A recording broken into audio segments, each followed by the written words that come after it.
Kita sekarang sudah mulai paham betapa pentingnya memahami geopolitik dan geostrategi suatu negara. Langkah-langkah diplomasi negara manapun harus kita pelajari niatnya dan nation interest mereka. Diplomasi suatu negara tersebut terkadang hanya pengalihan. Sesungguhnya negara agresif selalu ingin mendominasi, ingin menang sendiri, ingin surplus kepentingan dari negara lain. Lemahnya diplomasi luar negeri kita, juga lemahnya ketajaman melihat strategi negara lain bisa membuat blunder kebijakan nasional negara kita. Misalnya, ada pejabat negara yang kagum dengan keberhasilan Cina membangun ekonomi, lalu terpesona ingin menjadi seperti Cina, kemudian mepet ke Tiongkok, lalu mengikuti saran Cina tersebut. Ternyata sebuah negara yang diberi saran oleh mereka adalah saran yang selalu menguntungkan Tiongkok. Gak percaya ya? Misalnya, sebuah negara disarankan membangun infrastruktur jalanan. Katanya hal itu bisa memajukan ekonomi. Ternyata karena produksinya tidak ada, maka infrastruktur tadi isinya barang Tiongkok semua. Bukannya infrastruktur untuk membangun ekonomi negara, tetapi malah menjadi perpanjangan infrastruktur Tiongkok. Bahasa militernya adalah extended quasi territory.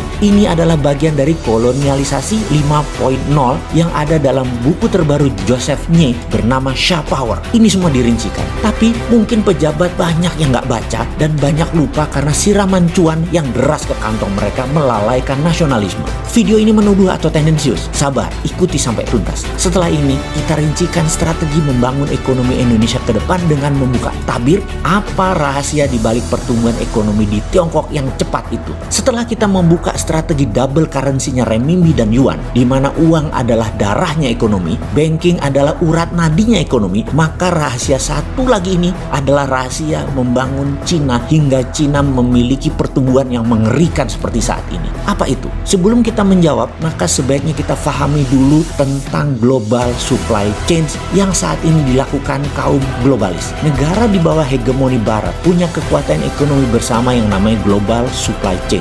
Awalnya sederhana, yaitu ingin membuat produk menjadi termurah dan terbaik. Keren ya? Oke, kita lanjut. Setiap negara punya competitive advantage terhadap suatu produk. Jadi global supply chain itu selain pemerataan rezeki sesama negara hegemoni, juga kesannya mencari barang murah dan terbaik. Produk jadi borderless dan menjadi saling ketergantungan, dan dengan kerumitannya perdagangan tadi membuat semua tergantung dengan dolar. Bagi orang sontoloyo seperti saya ini, inilah cara dolar menciptakan ekosistem agar dolar digunakan. Itu saja tujuannya, sesederhana itu. Misalnya mobil Toyota saja, membangun satu mobil tadi bisa-bisa kaca spionnya dari Rumania, rem, brake-nya itu dari Thailand, kepala pistonnya dari Brazil, karet wiper dari Filipina, tire cord-nya dari Italia. Jadi satu mobil itu bisa dari 40 negara dengan ratusan supplier. Itulah rantai supply produksi dunia. Kemudian global supply chain dipakai sebagai alat penekan penukaran barang lainnya, karena setelah kirim barang tadi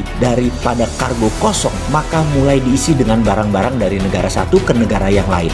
Lihat aja alur logistik ini semua, dan sengaja diciptakan agar menjadi ketergantungan dan sulit dirunut urai lagi. Dunia memang sengaja dibuat ribet agar ekosistem tidak bisa dibongkar sehingga dolar terus berkuasa. Kembali ke cerita awal, apa yang membuat ekonomi Cina kuat setelah menggunakan dua mata uang dan banking system, yaitu UKM yang dibuatkan rantai produksinya. Jadi di Cina adalah gabungan perusahaan-perusahaan kecil-kecil terkonsolidasi satu dengan yang lainnya. Setiap produsen UKM hanya memproduksi satu barang sangat spesial, mulai dari perancangan, detail engineering, perakitan, semua disuplai oleh UKM spesialis. Anggap saja satu UKM itu adalah negara bagian dari global supply chain tadi. Semua ini dirakit menjadi rantai produksi baru. Jadi rahasia Tiongkok yang ketiga adalah local supply chain management. Bahkan di beberapa provinsi, di kota-kotanya memiliki industri yang khusus. Misalnya satu kota mungkin desa kali ya, hanya membuat toilet, hanya membuat WC. Desa sebelahnya hanya membuat alat remnya traktor pertanian. Begitu seterusnya. Cina kuat sekali di database produksi. Bahkan kalau nonton pameran alat-alat industri yang ditawarkan, itu bukan motor tapi mesin untuk motor, knalpot, jok tempat duduk motor. Yang ditawarkan adalah barang-barang spesialis. Sistem UKM spesialis ini, jika Anda ingin mendirikan pabrik, barang investasi yang harus Anda curahkan tidak terlalu besar jadinya. Sederhana berpikir dagangnya kan? Lalu yang keempat, apa yang membuat Cina menjadi negara produsen terbesar di dunia? Cina membangun infrastruktur terutama untuk mendukung distribusi logistik UKM. Infrastruktur di Tiongkok Tiongkok bukan untuk menopang industri manufaktur besar. Infrastruktur untuk menopang aktivitas distribusi UKM industri yang banyak tersebar di berbagai distrik provinsi karena local supply chain tadi mengusung istilah full outsource UKM collaboration atau bahasa sederhananya UKM